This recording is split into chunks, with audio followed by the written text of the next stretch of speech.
Let's take a look at these two cube-shaped lights. On the left, we have the Lume Cube V2, the one that kind of started it all. And I thought it was the only one with Bluetooth until I discovered the Godox WL4B. Of course, that's after I already purchased the Lume Cube. But since I have both of them, let's see how they stack up. I bought them because they're small and light, so they're perfect for a run and gun as an on-camera light. I also use them for sit-down interviews, mounted on a boom pole as a hair light. I could change the brightness via Bluetooth without having to go over the subject's head. Let's start with the Lume Cube. It has 10 brightness settings, and it also has the low light setting, which is intended for long exposures.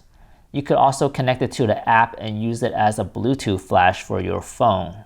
Included with the Lume Cube are these nifty magnetic filters. Despite it being called cube, the magnets aren't entirely square, so you do have to be careful with the orientation, otherwise this is not going to stack up properly. Not such a big deal for the filters itself, but kind of an issue if you decide to get the optional barn doors. Now moving on to the Godox. Only thing included with the Godox is this white diffuser. There are no magnets for filters in the front, but it does have a magnet in the back, so you can mount it to any magnetic or metal surface.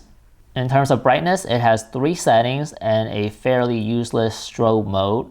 What I do like about it is that it has 3 mounting points, and you can see that I have it mounted on the side right here instead of the bottom, because that's where the USB-C charge port is. Speaking of which, they both have USB-C charge ports on the light, but the Godox could use a USB-C power source, whereas the Lume Cube requires USB-A. Now the thing that probably everybody wants to know is how do these look side by side. So I did a white wall test, and it looks to me like the Godox is brighter in the center, but the Lume Cube has more even lighting. Another test I did was in front of a backlit subject to see how it works as a fill light. The Godox being brighter in the center is a little more useful until you put on the diffuser, in which case the Lume Cube is actually a little bit brighter. So how do these two stack up? On paper, the Lume Cube wins. It has more brightness settings, it has more even lighting, and it has all these extra functions like the Bluetooth flash and the low light mode. But from a practical standpoint, I think I actually prefer the 3 power setting of the Godox. It's a little bit faster. I'd rather have more light in the center because I don't care so much about the edges of the frame. And I like having the extra mounting points and the USB-C power source.